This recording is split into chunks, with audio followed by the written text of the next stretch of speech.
But terrorism has emanated from our neighboring country, and they have patronized them, they have trained terrorists.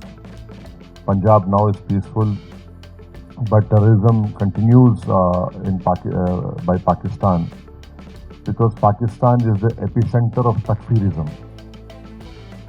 And there is no difference of ideology between the terrorist groups in Pakistan and Daesh and in al-Qaeda.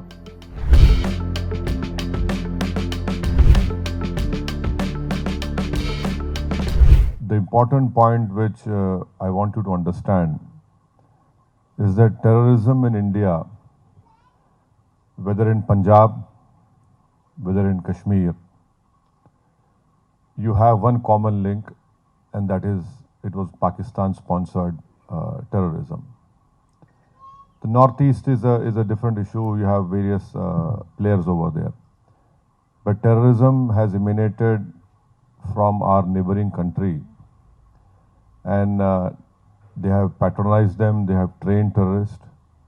Punjab now is peaceful, but terrorism continues by Pakistan, because Pakistan is the epicenter of Takfirism. And there is no difference of ideology between the terrorist groups in Pakistan and Daesh and in al-Qaeda. They believe in fact, they believe that they have a religious sanction, which is completely wrong. Islam does not allow killing of any person. And that, unfortunately, that is their ideology which they have been promoting, perpetrating. The terrorist groups like LET, Jaish-e-Mohammed in Pakistan, they are from Pakistan, but ideologically they are very close to Daesh and al-Qaeda. In fact, LET was also collaborating and helping al-Qaeda. So the lessons we have learned is that there should be no tolerance to terrorism. Anyone who picks up arms is a terrorist. We will not allow any space to be given to any terrorist. And that is why we have come here to request the Algerian political leadership to help India in bringing back Pakistan in the FATF grey list, because Algeria is a member of FATF. The countries which we have gone, whether it is Bahrain, Kuwait and Saudi Arabia, the whole Middle East and North Africa, this has been a request that unless and until we bring Pakistan back in grey list, because you see, terrorism survives on one ideology, second is money. So you have to counter them on these 2 points. Ideology, you know very well, you have seen that Black Decade, even South Algeria you still have some problems. So, on that point we are together, and I think so if Algeria and India work more together, and of course there is always, we are human beings, we have to learn lessons. It's not that you know everything, I know everything. So of course India will definitely, our leadership will share your experiences.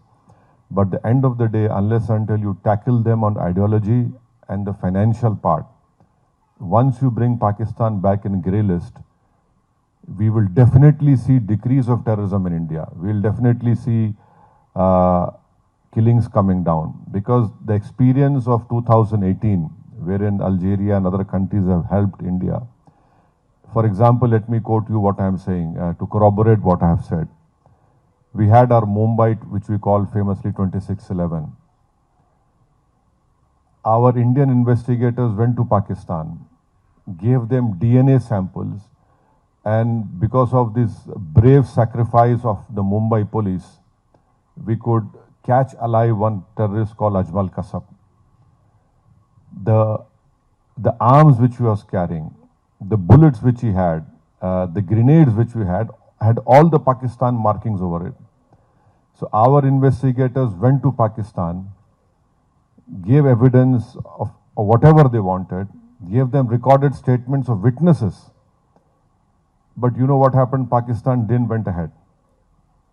And in fact, there was this one terrorist called Zakiur Rahman Lakhvi, no country in the world will allow a terrorist who's facing a terror charge.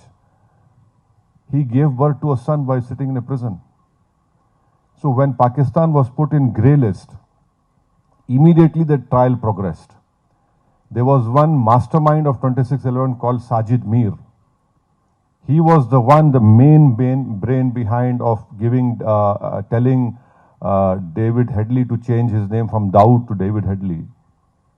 Pakistan was denying the Indian investigators that no, Sajid Mir is dead. There was an important meeting in Germany. Pakistan came forward and said, yes, Sajid Mir is alive. So dead people become alive in Pakistan only because of FATF grey list. So if we bring back Pakistan in FATF grey list, we would request you, your leadership, to please help us in saving lives, humanity, because if this terrorism, it increases in the form of ideology, in the form of finance, which they get from illegal sources, this is a grave threat to humanity. And Pakistan believes in destabilizing in India.